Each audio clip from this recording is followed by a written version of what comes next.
Okay, so I'm going to have all of you use it. Whether you use it today or not is completely up to you. Okay, I'm not going to force anyone today.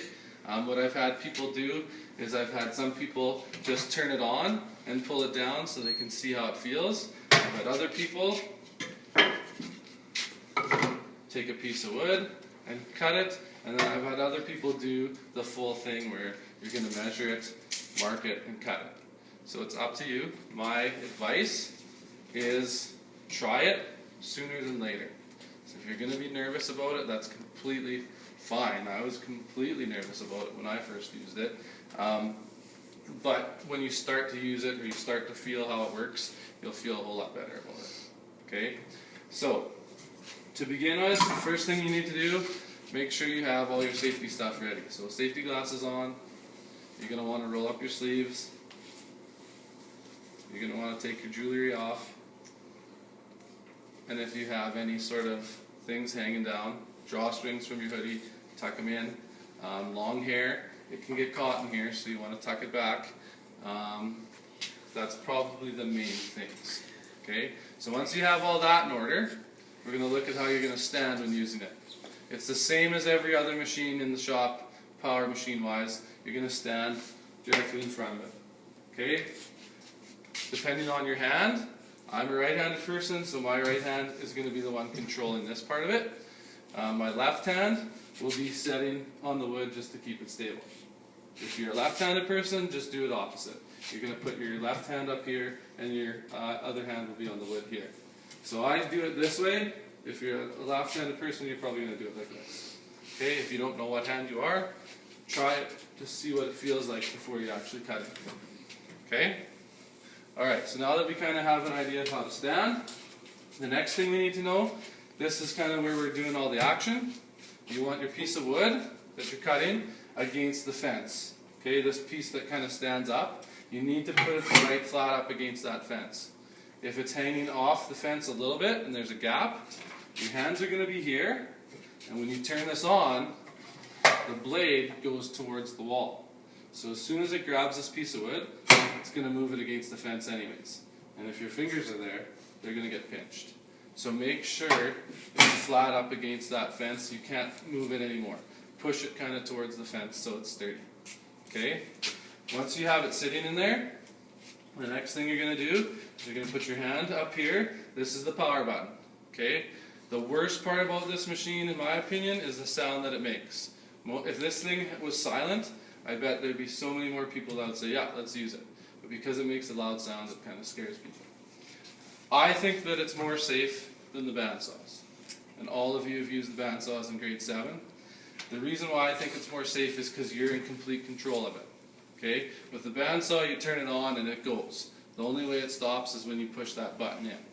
With this one, as soon as you let go of the button, it's going to stop. And if you don't move this up and down, there's really nothing it's going to do. You can start it like this and there's no problems with it. Okay? You have a guard on it the whole time, so when you go down, that guard is always there.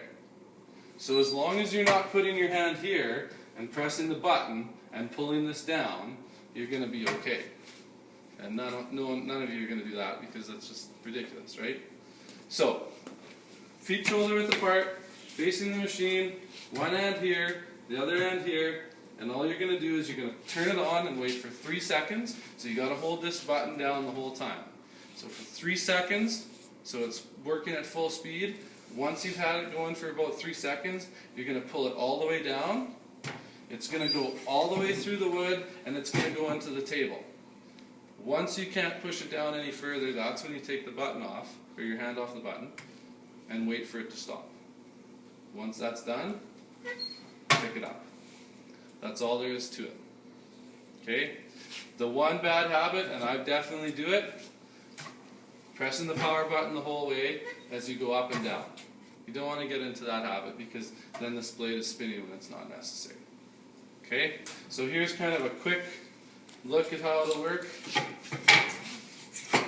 So stand in front of it. Make sure you have enough wood on the side. If it's a small piece, I'd advise against it. So my suggestion is keep your fingers outside of the yellow. So it does show on this on the table here, there's a hand sign with across going through it. So you probably don't want to have your hand closer. My suggestion is if you go a little bit closer, okay, just stay out of here. Once you're in there, that's where your hands are going to get caught. So something like this,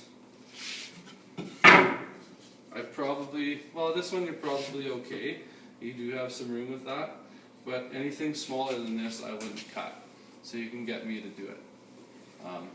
Or if you want to cut something really small, so say you only want something like 1 inch long, use a real big one and hold it like that. That way it's probably going to be safe. You can still make the small cut, it's just you want your hand out here. Okay? So I would say for us, we'll try to stay away from cutting anything smaller than 8 inches. Okay? So 8 inches is to about there. So something probably about, yeah, so you don't want to go much smaller than this. Okay, if you need something smaller, come and ask me, I'll do that for you. So here you go. Feet shoulder width apart, facing the machine. Hand on here, we're going to turn it on. 1, 2,